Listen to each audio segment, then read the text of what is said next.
Xinjiang, belonging to one of the world's largest economies. At least it wasn't like that until the communist officials have become so good at doing it. Back in the 1950s, officials killed rich people and took their stuff. But that only went so far because eventually, the state ran out of rich people to kill. In the early 2000s, the state leader led a brilliant new scheme.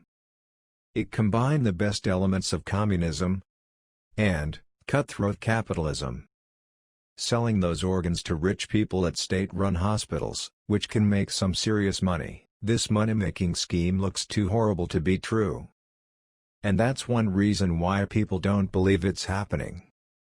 However, the proofs keep coming out every once in a while. You know, they say you can't put a value on human life. But in this communist state, that value is up to $852,000. There have been investigations into organ harvesting since 2006. But they didn't get much attention. Then a group held a series of hearings about it starting in 2018. In particular, they looked at whether Falun Gong practitioners and Uyghurs were being targeted. Falun Gong is based on an ancient spiritual practice. It has exercises that look a bit like Tai Chi. And its core philosophy is truthfulness, compassion, and tolerance. Falun Gong became super popular in the 1990s, until the state leader realized there were like 100 million people practicing. And so, he remedied that.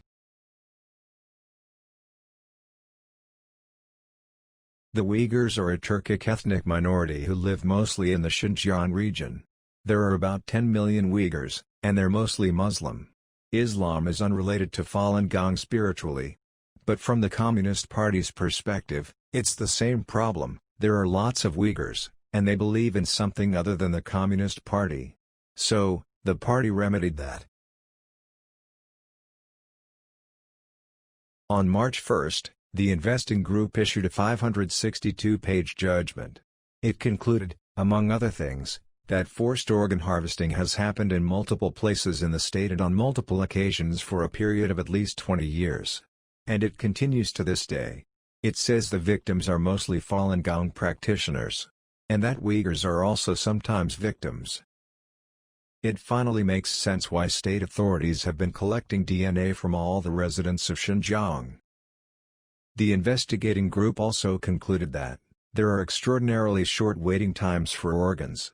You can literally schedule an organ transplant in 2 weeks, to take place on a certain day. In America, you might wait months or years for some guy to die in a motorcycle crash. In this state, the doctors just kill him for you. The Communist Party routinely tortures Falun Gong practitioners and Uyghurs. It's not a big leap from torturing people to simply killing them. And if you also sell their organs, it's a great way to make money. The state authorities don't execute enough criminals to account for the number of transplants. The data suggests that the state hospitals do between 60,000 and 100,000 organ transplants per year. But the state only carries out fewer than 4,000 court-ordered death sentences each year. That leads to only one conclusion: the state hospitals have been killing tens of thousands of additional people every year who aren't criminals or voluntary donors. And if you think, maybe this stuff happened before, but it couldn't possibly still be happening, consider this. Even amid the deadly coronavirus outbreak, the state hospitals are still doing suspicious organ transplants.